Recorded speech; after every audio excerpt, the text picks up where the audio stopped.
Hello, and welcome to the Posers Podcast, the place where we skip the fluff, say the quiet parts out loud, and dig into what really matters.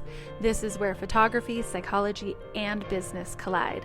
I'm Jody, your host, and I'm bringing you my raw takes, hard wins, and a whole lot of unfiltered honesty about what it takes to build a photography business that actually connects and makes money.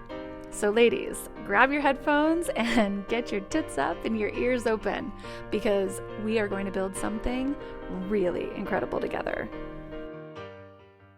Well, hello, my beautiful posers, and welcome back to another episode of the Posers Podcast. If you have been around the block with me a time or 20, because I know you have, then you know that I am not here to say the things that are going to keep you comfortable. I am here to say the things that actually change something for you and also hopefully change things for our industry too. Because today we're talking about this phrase that gets thrown around quite a bit, a phrase that is seemingly a badge of honor.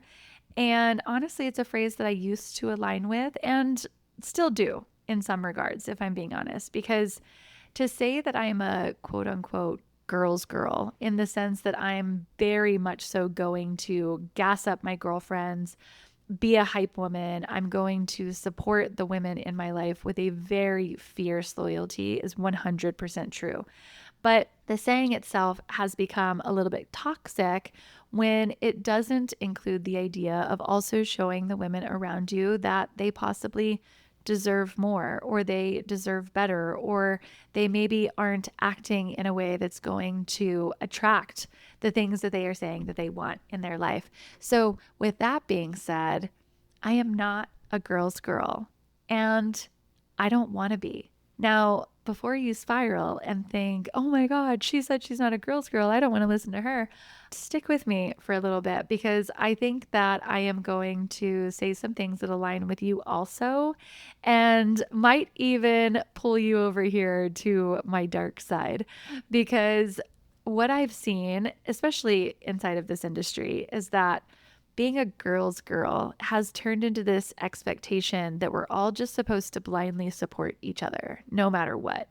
And if that was the case, then me inside of my world and inside of the circle of women that I have around me, I would be saying to them like, don't challenge me, don't call me out, don't make me feel uncomfortable, just clap for me.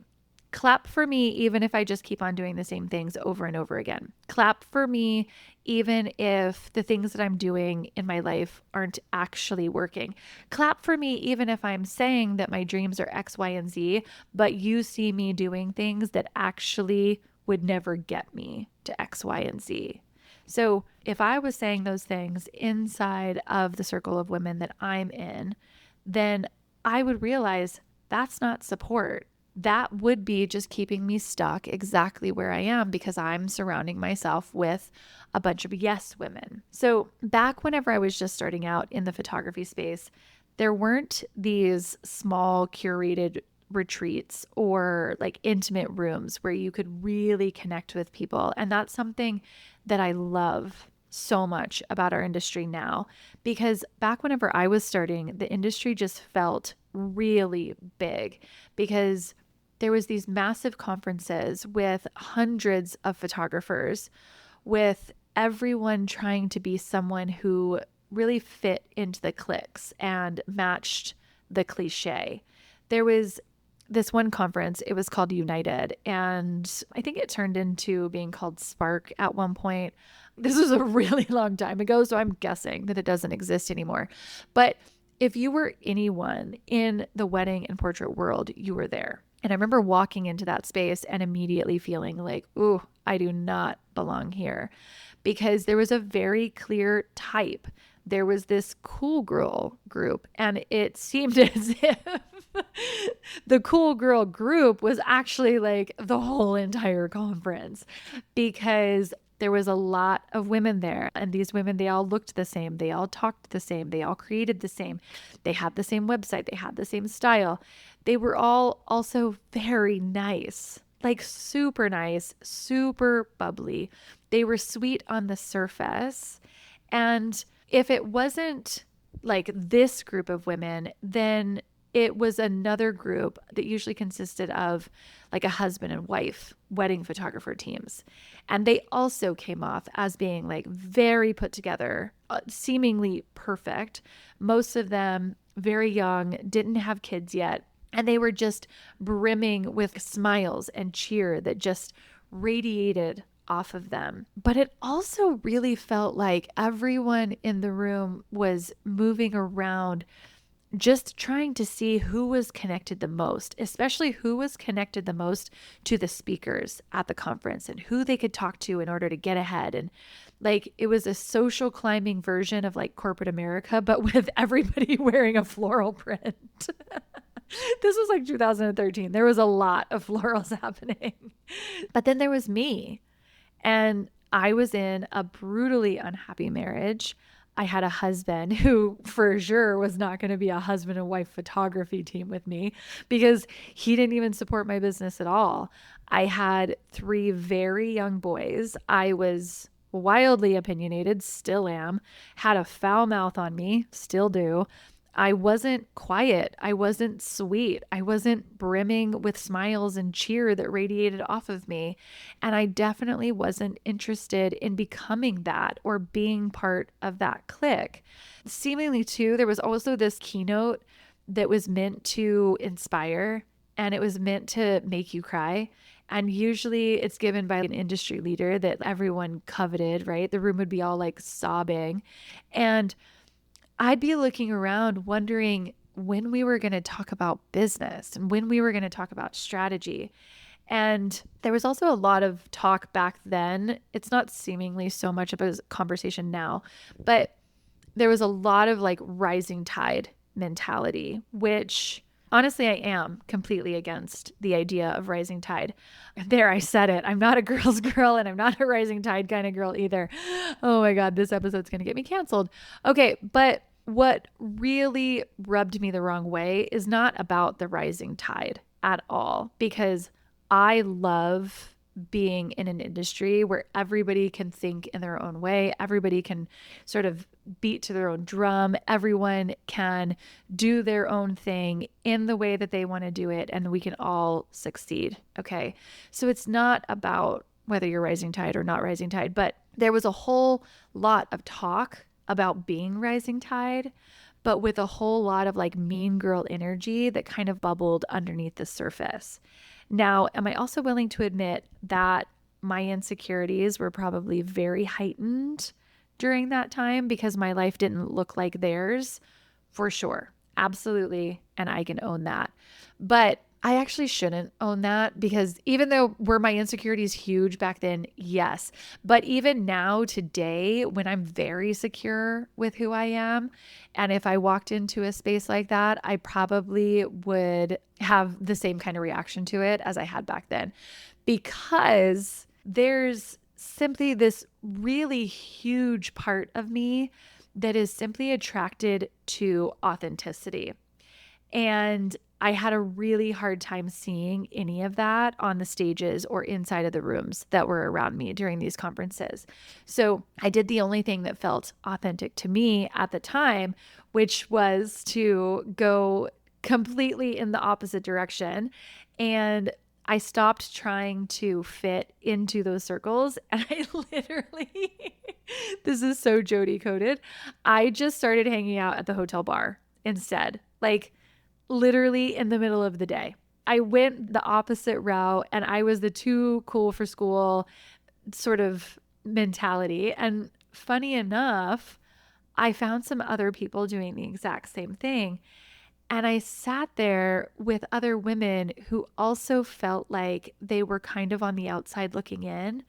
And those conversations were so real. And I gained more from those hours at the bar talking business and talking strategy, what was working for them, what was working for me, sharing like secrets and sharing stories. And there was no pretending. And there were no weird social rules about any of it. There was no trying to prove anything. It was just women talking about their lives, exactly who they were, exactly what kind of businesses they were wanting to build, and what kind of businesses they actually wanted, because I wasn't there to cry and have a motivational retreat. I was there because I wanted to build something. Now, not to say that there's no crying in business. Just this last week, I literally cried for like the first 20 minutes of the mastermind this last week because I had let myself get stretched too thin and I wasn't sleeping enough. And also, just business is fucking hard. All right.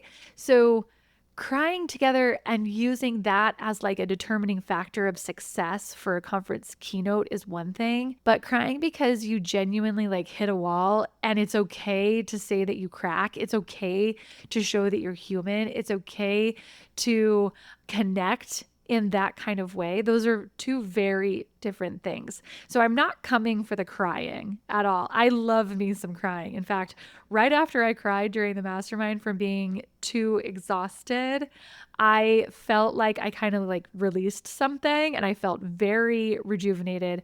I had a day full of recording content and making some branding videos after the mastermind. And by the end of the day, I felt unstoppable again. So the crying isn't the thing that wasn't right for me, because also, I think about it this way. I think that crying in business feels like a privilege.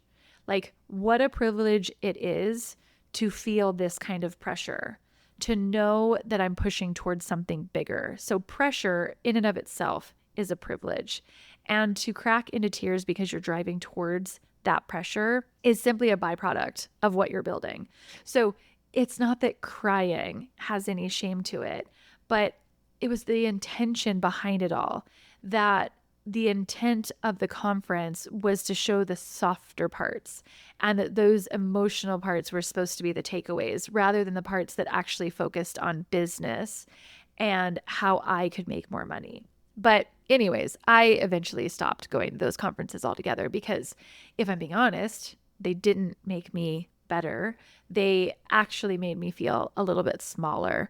And I would come home from those events and I would pick myself apart and I would be like, why can't you just be more like that? Why aren't you softer? Why don't you fit in? And at the same time, I had a husband at home saying the same kind of things to me. So it wasn't just those rooms. It felt like it was everywhere. But here's what's interesting. And I can only really see this now looking back, was that that season of my life really gave me some of the best people in this industry that I know. And every single one of them is still out there, still doing their thing, still building really incredible businesses by owning exactly who they are and without pretending and not trying to fit into some version of what they think that they should be. And what I love the most is that I could reach out to any one of them today, and there is still so much deep respect there. And there's so much depth there. And there's no weird competitive energy at all. And also, they'll probably never hear this podcast, except for my girl, Christina Bell. She'll hear this because she was in that crew back then and she's still in our industry now.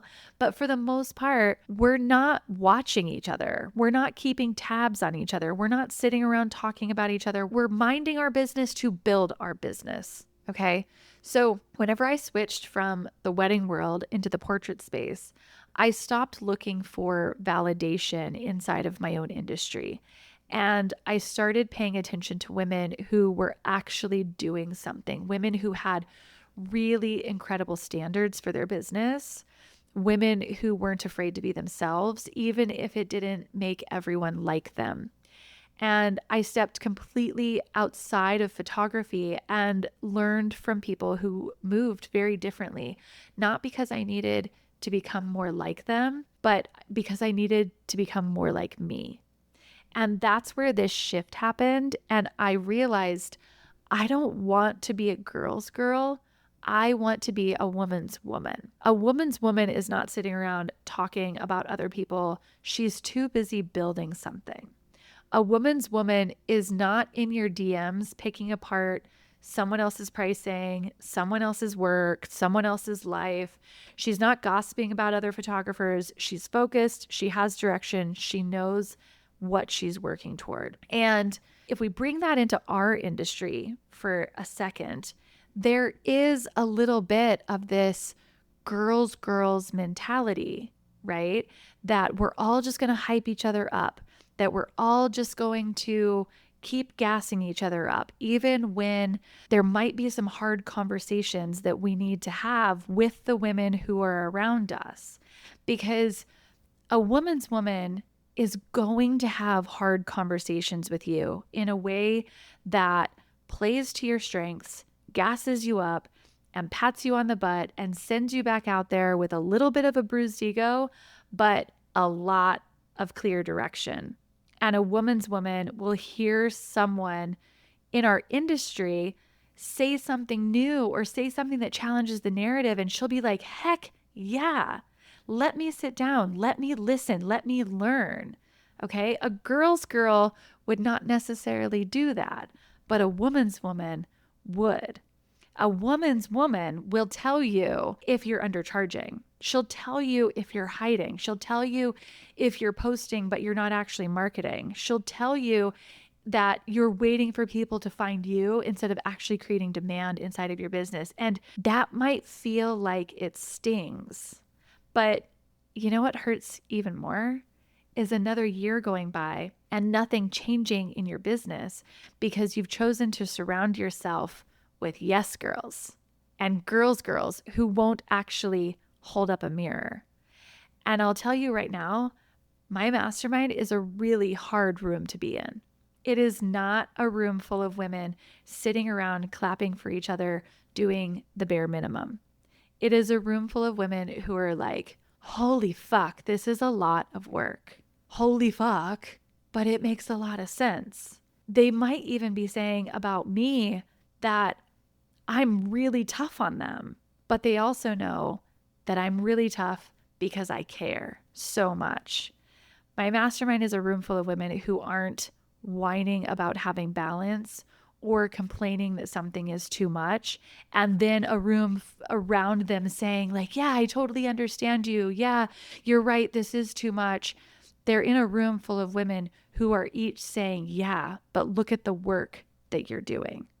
Are every single one of them overwhelmed and mind blown? Yes, absolutely, every single day. But right now, we're also at that turning point in the group that they're all coming out of the build and they're all seeing bookings happening. They're all seeing their audience starting to grow.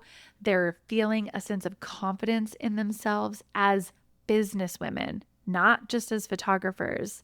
And it's all starting to pay off. Christina inside of my group, she's already made the money back from what she invested in the mastermind. And she actually made it back within the first like 4 or 5 weeks. And there's Tate, who has already booked out 27 photo shoots in one launch that I taught her.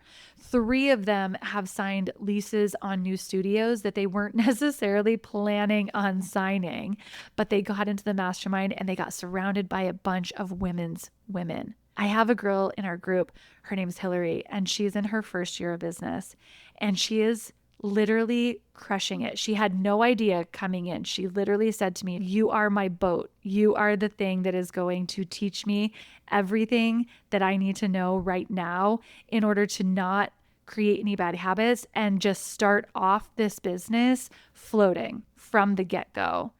And she's crushing it. And now she's on the path to making 6 figures in her very first year. She literally just DM'd me this morning that her current clients are already wanting more of what she's starting to talk about, because she's starting to talk about her transition plan into IPS and selling more products and serving her clients in such a bigger way. And she just DM'd me this morning saying, like, my clients are already saying that they're going to want more, that they're going to want to purchase more. And I was like, hell freaking yeah. This is happening because I've restructured every single one of their businesses, from how they show up online to how they price themselves and even down to how they're selling. And there has not been 1 ounce of negativity or gossip or cancer inside of the group. And that's because it is a group of women's women, because they're not being protected from the truth, because they're being pushed into their next level. And they are being women who support women, because The part that really matters the most is that a woman's woman is also really safe. She's not gossiping about you behind your back. She's not fake supporting you. She's not competing with you in some kind of weird way. She's consistent. She's grounded. She is secure enough in herself that she doesn't need to tear anyone else down in order to feel powerful. She's also the woman who's going to check you whenever you start talking crazy about yourself. Whenever you say things out loud in front of your girlfriends, clock what you're saying for one, but also clock how they respond to it. Whenever you say things like, oh my God, I'm so bad at this, or, oh, why did I do that? That's so stupid of me. Check and see whether or not they're going to say, no, you're not, and stop talking about yourself like that. Because a woman's woman is going to tell you, sure, you made a mistake, or yeah, you haven't learned this yet, or that, yeah, this is something that you need to move into more. But a woman's woman will not let the toxic behavior exist, even when that toxic behavior is inside of your own head. Because at the end of the day, this isn't just about how you treat other women. It's about the standard that you hold yourself to. And a woman's woman has standards in her work, in her relationships, in her time, in her energy. She is not available for nonsense. So if you've been sitting in any sort of spaces that are surrounded by girls, but nothing in your life is actually changing, I want you to ask yourself whether or not you're being supported or if you're being kept comfortable, because those two things are not the same. I am not a girl's girl. I am a woman's woman. And I've built a table that seats other women who are ready to build something. If you love the chit chat and you love the version of the conference that I painted before that is a little bit more like emotional and it gears towards the softness and it has this vibe of making sure that emotionally we're taking care of people, then please don't apply for the mastermind because it will crush you. The work is really intense and the build will make you question every part of yourself and your business. But if you're ready to step into the next version of yourself and you're ready to build the business that you keep telling yourself that you're ready to build, then I'm going to need you to shed that girl side of you. And I want you to become the woman who's ready. Because as of today, the mastermind is officially open for applications. And you can find the link in the show notes of this episode. But please, honestly, only if you're ready. Because I'm also not here to waste my time. That's it for today. Bye for now, friends. Okay, so that is a wrap on this episode of the Posers Podcast. If you loved it, please subscribe, rate, and review because honestly, algorithms are needier than all of our ex-boyfriends combined. And ladies, I need all the help I can get. If you've got thoughts, questions, love letters, even hate mail, please send them my way. I actually read every single one of them. So until next time, stay bold, stay messy, and don't let the bullshit win. Tits up, ears open, and go build something incredible. Bye for now, friends.